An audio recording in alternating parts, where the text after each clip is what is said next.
आपण देशासाठी काय करू शकतो?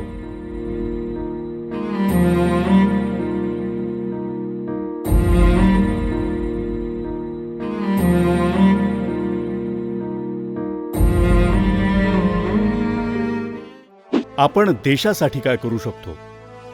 रोज सकाळी शाळेत आपण एक प्रतिज्ञा म्हणतो, आठवतंय? भारत माझा देश आहे, सारे भारतीय माझे बांधव आहेत. ही फक्त वाक्य नाहीत, तर हे आपल्या देशासोबतचं आपलं नातं आहे, एक वचन आहे. पण या प्रतिज्ञेचा खरा अर्थ काय? तो फक्त ओठांवर नसून आपल्या मनात, आपल्या कृतीत कसा उतरवायचा? चला, आज आपण आपल्या इतिहासातून ही देशभक्ती कशी शिकायची आणि आज ती कशी जगायची ते समजून घेऊया. मित्रांनो, जरा डोळे मिटून कल्पना करा. स्वातंत्र्य किती सुंदर शब्द आहे ना हा. पण हे स्वातंत्र्य आपल्याला असंच सहज मिळालेलं नाही. आपल्या पूर्वजांनी, आपल्या असंख्य वीरांनी खूप मोठा त्याग केला, रक्त सांडलं, तेव्हा आपल्याला हा मोकळा श्वास घेता आला. एकेकाळी आपण गुलाम होतो. आपल्याच देशात परकीय लोक राज्य करत होते. त्यांना आपला देश फक्त लुटायचा होता. ते आपल्यावर अत्याचार करत होते. आपलं म्हणणं देखील मांडता येत नव्हतं. किती अन्याय होता तो.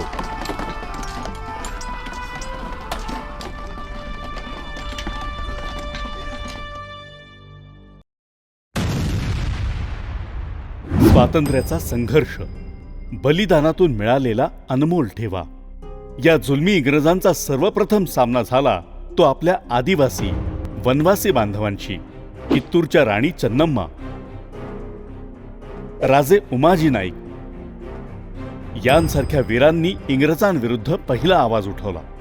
पुढे या पारतंत्र्याच्या अंधारात स्वातंत्र्याची पहिली मोठी ठिणगी पडली. ती 1857च्या स्वातंत्र्य संग्रामातून. इंग्रजांनी सैनिकांना नवीन बंदुका दिल्या होत्या, ज्यांच्या काडतुसांवर गायींची आणि डुकरांची चरबी होती.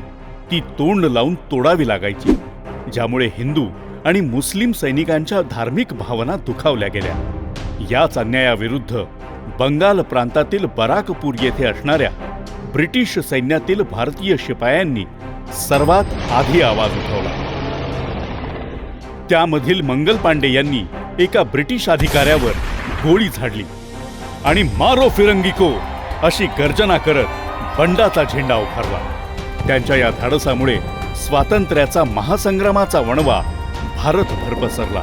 1857च्या या उठावात झाशीची राणी राणी लक्ष्मीबाई यांनी दाखवलेलं शौर्य तर आजही आपल्याला प्रेरणा देतं. इंग्रजांनी झाशी ताब्यात घेण्याचा प्रयत्न केला तेव्हा मैं अपनी झांसी नहीं दूंगी ही त्यांची गर्जना आजही आपल्या कानात घुमते. त्या आपल्या लहानग्या मुलाला पाठीशी बांधून घोड्यावर स्वार होऊन रणांगणात त्या शत्रूंशी लढल्या. त्यांचे शौर्य, त्यांचा पराक्रम हेच सांगतो की आपल्या देशासाठी लढताना स्त्री पुरुष कोणीही कमी नसतात. बहादूर शाह जफर, वीर कुंवर सिंह, रंगो बापूजी गुप्ते, अजीमुल्ला खान, तात्या टोपे, नानासाहेब पेशवे, बेगम हजरत महल यांच्यासारख्या अनेक वीरांनी या संग्रामात मोलाचे योगदान दिले. इंग्रजांचा जुलूम दिवसेंदिवस वाढत होता आणि या जुलमाची परिसीमा गाठली जालियनवाला बाग हत्याकांडात. 13 एप्रिल 1919 रोजी बैसाखीच्या सणाला अमृतसर येथील जालियनवाला बागेत हजारो निष्पाप लोक एकत्र जमले होते. जनरल डायर या क्रूर ब्रिटिश अधिकाऱ्याने कोणताही इशारा न देता बाहेर पडण्याचे सर्व मार्ग बंद करून टाकले आणि जमावावर अंधाधुंद गोळीबार करण्याचे आदेश दिले. लहान मुले, स्त्रिया, वृद्ध कोणालाही त्याने सोडले नाही. हजारो लोक यामध्ये हुतात्मा झाले. या भयानक घटनेने संपूर्ण भारताला हादरवून टाकले आणि स्वातंत्र्य मिळवण्याची जिद्द ही अधिक तीव्र झाली. या अन्यायाविरुद्ध लढण्यासाठी काही युवकांनी सशस्त्र क्रांतीचा मार्ग निवडला. भगतसिंग व बटुकेश्वर दत्त यांनी देशाला जाग करण्यासाठी सेंट्रल असेंब्लीत बॉम्ब फेकला.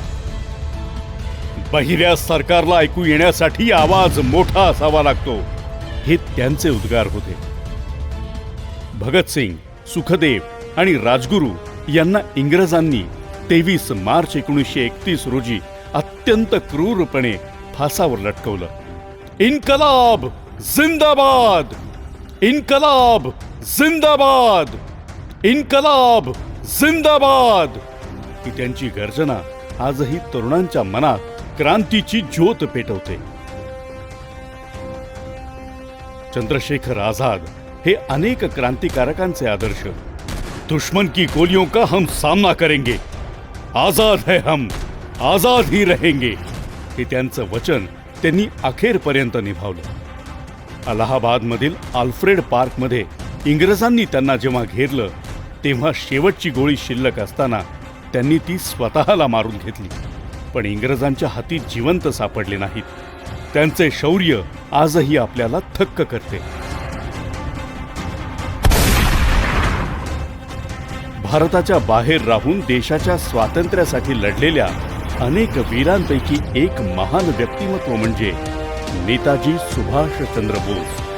त्यांनी ब्रिटिश सैन्यात असणाऱ्या भारतीय जवानांना देशाच्या स्वातंत्र्य युद्धात सहभागी करून घेतले आणि तुम मुझे खून दो मैं तुम्हें आजादी दूंगा अशी सिंहगर्जना केली. त्यांच्या नेतृत्वाखाली आझाद हिंद सेनेने इंग्रजांविरुद्ध जोरदार संघर्ष केला. जगभर अन्यायाचा प्रतिकार हिंसक पद्धतीने केला जात असताना महात्मा गांधी यांनी अहिंसेच्या मार्गाने देखील लढा देता येऊ शकतो हे अनेक आंदोलनांमधून दाखवून दिले.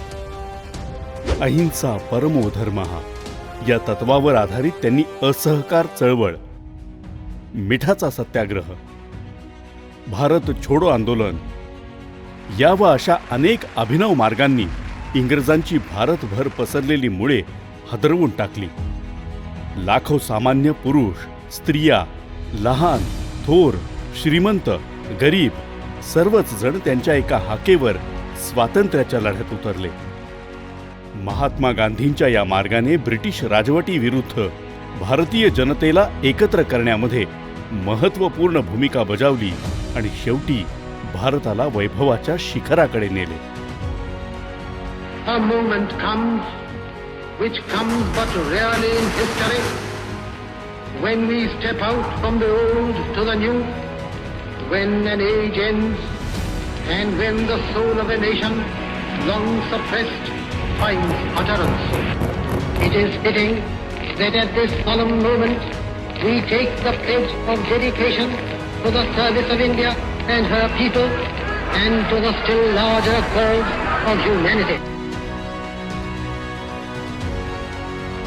चापेकर बंधू, बिरसा मुंडा, खुदिराम बोस, मदनलाल धिंगरा, अनंत कान्हेरे, वांचीनाथन अय्यर, सुशील कुमार सेन, मास्टर अमीरचंद, बसंत कुमार विश्वास, जतींद्रनाथ मुखर्जी, करतार सिंग सराबा, अल्लूरी सीताराम राजू, पंडित रामप्रसाद बिस्मिल, अशफाक उल्ला खान, जतींद्रनाथ दास, विनय कृष्ण बोस, महावीर सिंग, मास्टर सूर्य सेन, सरदार उधम सिंग, रास बिहारी बोस, लोकमान्य टिळक, वीर सावरकर, क्रांतिसिंह नाना पाटील, भाई कोतवाल या व अशा अनेक स्वातंत्र्यवीरांनी देशाच्या स्वातंत्र्यासाठी अतोनात कष्ट सोसले, अमानुष यातना सहन केल्या. या प्रत्येकाचे जीवन म्हणजे असीम त्यागाची आणि प्रखर देशभक्तीची ज्वलंत उदाहरणे आहेत. हे सारे वीर, त्यांची बलिदानं, त्यांचे कष्ट यातूनच आपल्याला हे स्वातंत्र्य मिळालं. आझादी खूप मोलाची आहे, कारण ती या अनमोल बलिदानातून मिळाली आहे. प्रतिज्ञेचा खरा अर्थ फक्त झेंडा फडकवणं नव्हे, जगण्याची कला. आपण दरवर्षी मोठ्या उत्साहात 15 ऑगस्ट आणि 26 जानेवारीला झेंडावंदन करतो, देशभक्तीपर गाणी गातो, झेंड्यासोबत फोटो काढतो. पण मित्रांनो, देशप्रेम फक्त या 2 दिवसांसाठी नसतं. ते आपल्या रोजच्या आयुष्यात, आपल्या प्रत्येक क्षणात जगावं लागतं. जर आपण आपल्याच देशात असणाऱ्या रस्त्यावर कचरा टाकत असू, सार्वजनिक जागेवर थुंकत असू, सार्वजनिक साधन संपत्तीचे नुकसान करत असू, तर आपण आपल्या देशावर खरंच प्रेम करतोय का? नाही मित्रांनो, हे देशप्रेम नाही. देशप्रेम म्हणजे आपल्या देशाला आपल्या कुटुंबासारखं मानणं, त्याची काळजी घेणं. नुसतं भारत माता की जय अशी घोषणा देऊन चालणार नाही, तर भारत माता या शब्दाचा अर्थ नीट समजावून घेऊन भारतातील सर्व जाती धर्माचे लोक, प्राणी, पक्षी, फुलं, डोंगर, नदी, नाले या सर्वांवर प्रेम करायला हवं. सारे भारतीय माझे बांधव आहेत, कृतीतून घडेल नवा भारत. आपण प्रतिज्ञेत म्हणतो, सारे भारतीय माझे बांधव आहेत. याचा अर्थ कोणताही भारतीय असो, तो कोणत्याही जातीचा, धर्माचा, भाषेचा असो, तो कोणत्याही राज्याचा असो, तो आपला भाऊ किंवा बहीण आहे. आपल्याला त्यांची काळजी घ्यायची आहे, त्यांना मदत करायची आहे आणि त्यांच्याशी प्रेमानं वागायचं आहे. मग खरं देशप्रेम काय, ते कसं जगायचं? शिस्तबद्ध नागरिकपणा. शाळेत, रस्त्यावर, सार्वजनिक ठिकाणी शिस्त पाळा. वाहतुकींचे नियम पाळा. यामुळे आपल्या देशात सुव्यवस्था येईल. स्वच्छतेचा संकल्प करा. आपलं घर, आपली शाळा, आपलं शहर, आपला परिसर स्वच्छ ठेवा.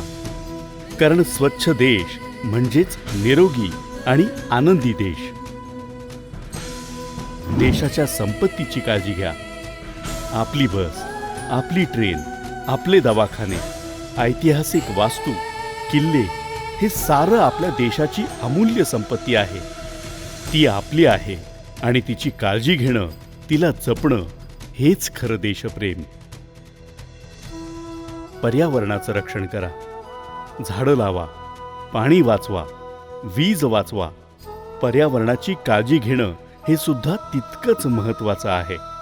सामाजिक सलोखा राखा. आपल्या मित्रमैत्रिणींशी, शेजाऱ्यांशी, शिक्षकांशी सगळ्यांशी प्रेमाने वागा.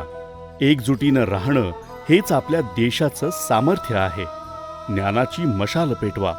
मन लावून शिका. अभ्यास करा. नवीन गोष्टी शोधा. कारण तुम्हीच या भारताचं भविष्य आहात.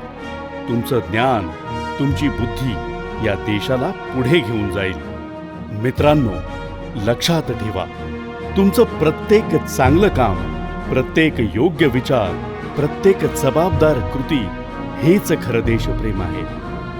चला, आजपासून आपण सगळे एक नवा संकल्प करूया. केवळ झेंडा फडकावून नाही, तर आपल्या रोजच्या चांगल्या कृतीतून आपल्या भारत देशाला जगात सर्वात महान बनवूया. जय हिंद, जय भारत.